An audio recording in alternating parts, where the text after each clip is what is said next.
আসসালামু আলাইকুম রহমতুল্লাহি আবরাকাতু। আমি এখন আলোচনা করব সন্তানকে সুচরিত্রবান ও দিনদার বানানোর তরিকা।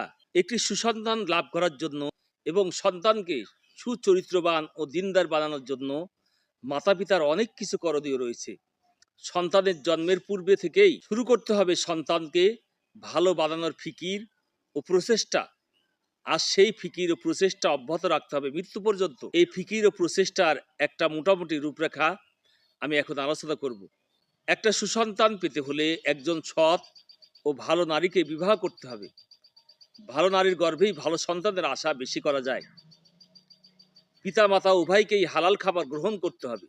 স্ত্রীর সাথে মিলামেশার সময়ে সুন্নত আদব সময়ের প্রতি লক্ষ্য রাখতে হবে। এরপর সুসন্তানের জন্য আল্লাহর কাছে দোয়া করতে হবে, রব্বি হাবলি মিল্লা দুঙ্কা জুরিয়াতাং তৈবাতাং ইন্নাকা সামিউদ দুআ।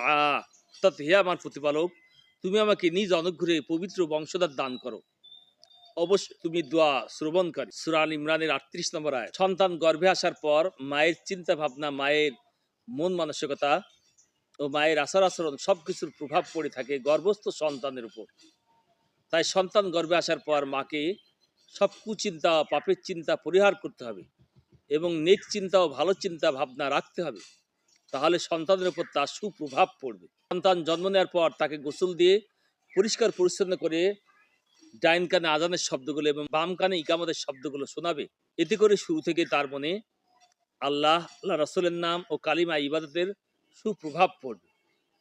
যদিও সে তখন আজান ইকামতের মর্ম বুঝতে সক্ষম নয়, তবুও তার সুপ্রভাব পড়বে। অথবা কোনো দিনদার বুজুর্গ দ্বারা খেজুর বা কোনো মিষ্ট দ্রব্য চিবিয়ে তার সামান্য কিছু নবজাতকের তালুতে লাগিয়ে দিবে।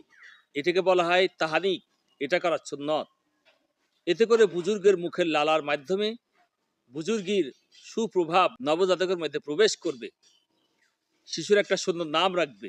শিশুকে মা ব্যতীত অন্য কোনো দুধ মাতার দুধ পান করালে দিনদার, পরহেজগার ও সুস্বভাবের অধিকারী মহিলার দুধ পান করাবে। কেননা দুধের মাধ্যমে দুধদাত্রীর স্বভাব, চরিত্র, চিন্তা চেতনা ও মন মানসিকতার প্রভাব ছড়িয়ে থাকে। শিশুর মন মানসিকতা ও মেজাজ প্রকৃতি যেন ভালো হয়ে ওঠে, তার জন্য পূর্বে শিশুর মানসিক পরিচর্যা শীর্ষক আরও কিছু আলোচনা আছে, সেগুলোর উপর আমল করতে হবে। শিশুকে সুশিক্ষা প্রদান করতে হবে। এর জন্য সন্তান ও শিশুর শিক্ষা বিষয়ে আরও কিছু আলোচনা আছে, সেগুলো দেখতে হবে। প্রয়োজনে শাসন করতে হলে শাসন করার সুষ্ঠু পদ্ধতি মাসাইল অনুযায়ী শাসন করতে হবে। কিছুটা বুঝ হওয়ার পর থেকেই প্রত্যেকটা পদে পদে ধীরে ধীরে শিশুকে আদব কায়দা শিক্ষা দিতে থাকবে এবং অন্যায় ত্রুটি হলে সংশোধন করে দিতে হবে। প্রয়োজনে তম্বীয় মুনাসেব শাস্তিও দিতে হবে। 7 বছর বয়স থেকে শিশুকে নামাজের হুকুম দিবে এবং পুরুষ ছেলে হলে জামাতের সাথে নামাজ পড়তে অভ্যস্ত করাবে। 10 বছর বয়স হলে প্রয়োজনে মারপিট করে হলেও নামাজ পড়াতে হবে। শিশুদেরকে রোজা রাখানোর ক্ষেত্রে 7 বছরের সীমা নির্ধারণ করে দেওয়া হয়নি। সে যখন যে কয়টা রোজা রাখতে সক্ষম হবে তখন তার দ্বারা তা রাখাতে হবে।